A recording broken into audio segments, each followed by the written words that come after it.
Systematic sampling. What is systematic sampling? Systematic sampling is a statistical method that researchers use to zero down on the desired population they want to research.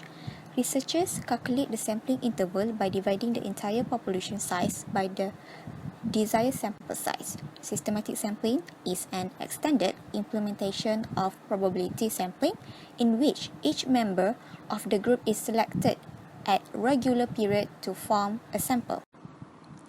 What are the types of systematic sampling? Here are the types of systematic sampling. First is systematic random sampling. Systematic random sampling is a method to select samples at a particular preset interval. As a researcher, select a random starting point between 1 and the sample interval. Below are the example steps to set up a systematic random sample. First step is calculate and fix the sampling interval, which is the number of elements in the population divided by the number of elements needed for the sample. Step number 2 is choose a random starting point between 1 and the sample interval.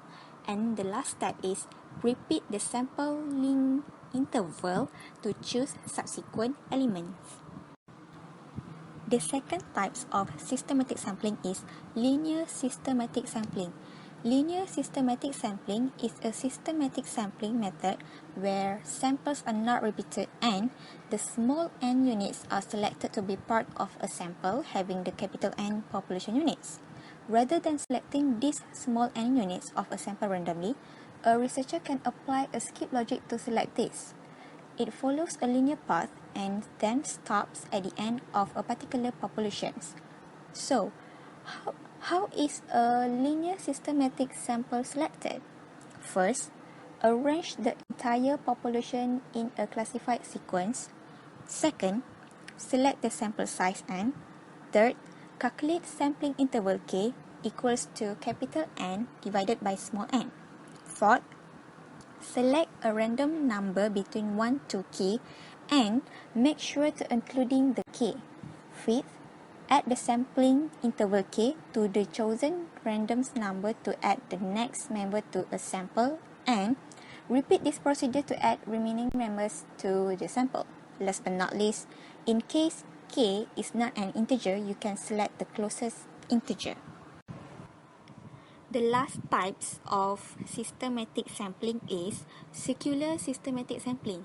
As stated, when the population size n is not a multiple of sample size n, the linear systematic sampling scheme is not applicable for selecting a random sample of fixed size n, whereas the circular systematic sampling introduced by Lahiri provides a constant sample size n.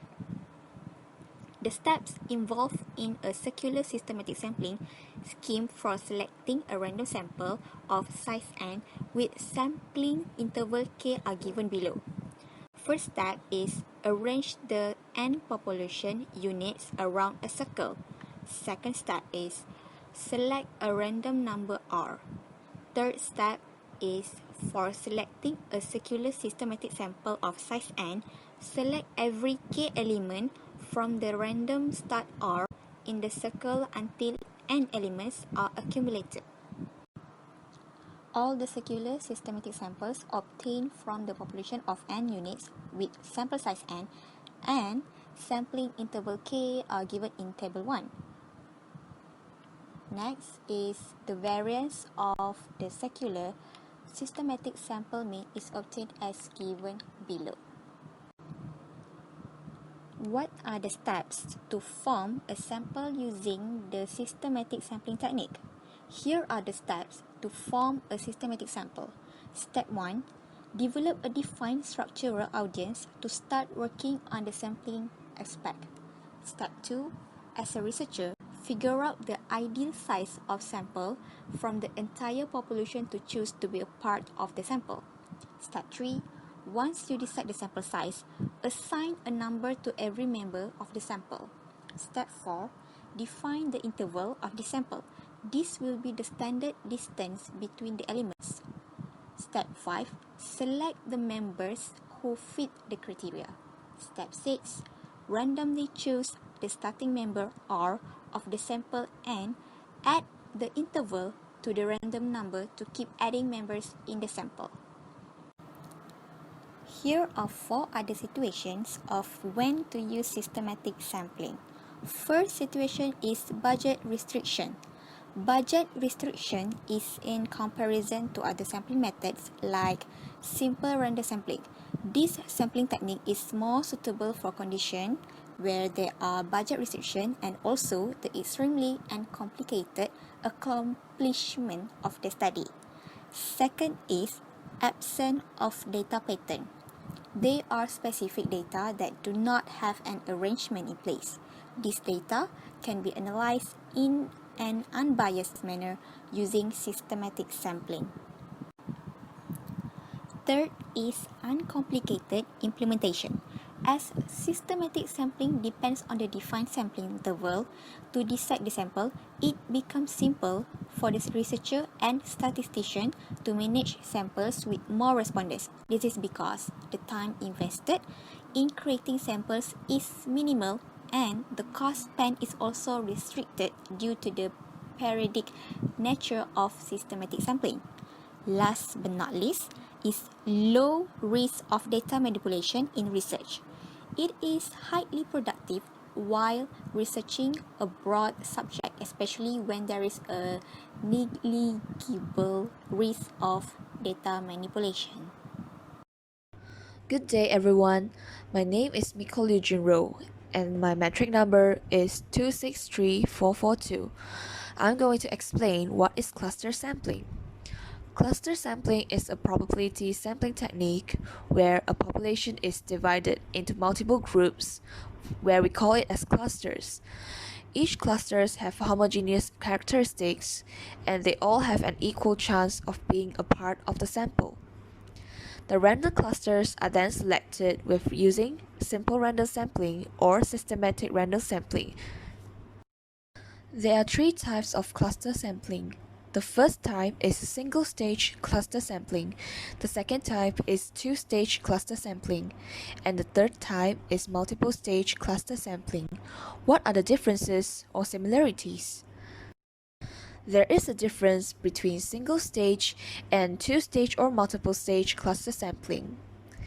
In single-stage cluster sampling, we simply divide the population into clusters and select clusters by using simple random sampling and stop there. However, in 2-stage cluster sampling, we continue the stage by selecting the elements from each sample cluster by using also simple random sampling. Now, I'm going to explain the procedure of single-stage cluster sampling. The first step is the sample, where we decide the sample size and also the target audience. The second step is to create and estimate the sampling frames. The third step is to determine groups by including the same average members in each cluster. The fourth step, and also the last step, is to select clusters by using random sampling method. These are the formula for single-stage cluster sampling. Next, I'm going to explain about 2-stage cluster sampling. In the first stage of 2-stage cluster sampling, we simply divide the population into groups or clusters and select random clusters. In the second stage of 2-stage cluster sampling, we select elements from the selected clusters from the first stage. The procedure of 2-stage cluster sampling, as I have mentioned in the last slide, the first step is to select cluster samples, and the second step is to select sample elements from the cluster samples. These are the formula for 2-stage cluster sampling. Now, let me tell you the advantages of cluster sampling. The first advantage is convenient access. We are able to get large sample size easily by using cluster sampling. The second advantage is data accuracy. Due to easy access of larger sample size, we can prevent the loss of accuracy in information per individual. The third advantage is the ease of implementation. Cluster sampling can be easily implemented in practical situations because we can collect and use data easily from different areas and groups by using cluster sampling. The fourth and fifth advantage of cluster sampling, which are the most important of all, is cost saving and time saving.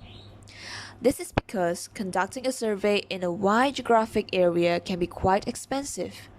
Hence, to reduce costs and also save travel time, the best sampling method we can use is cluster sampling.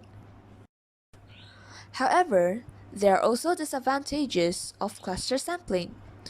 First of all, it requires group level information to be known. Second, it has higher sampling error comparing to other sampling techniques. Third, it may fail to reflect the diversity in the sampling frame. What are the situations that we can apply cluster sampling? First, in a wide geographical area. For example, when we need to carry out sampling for market research in a wide area. We also have to increase the sample numbers to achieve more accurate results.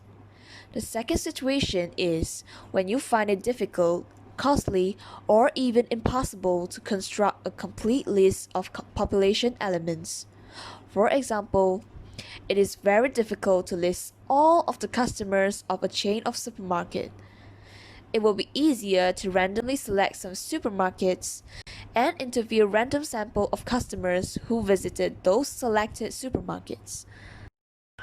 The third situation is when the population is concentrated in natural clusters.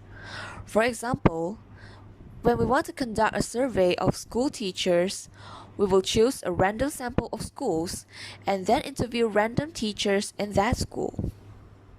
Then, when a researcher cannot get information about the population as a whole, but they can get information about the clusters, we can use cluster sampling as well.